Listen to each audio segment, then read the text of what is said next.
Hi guys, nandito nga pala kami sa room. At saka wala nga pa dito yung owner ng cellphone nito. So, magbablog na lang kami. First of all, like, share, subscribe.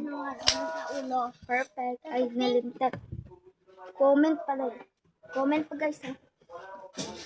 Ngayon sila guys. Naglilinis kami dito sa room namin. Joke lang. Ayan guys.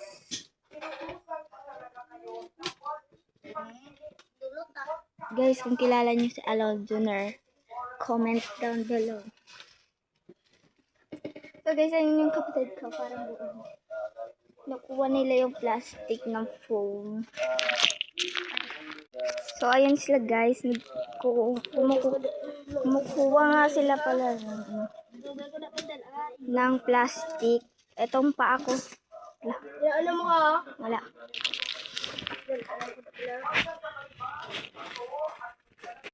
Bye guys. See you in our BTD Ella and BTD Ella next vlog.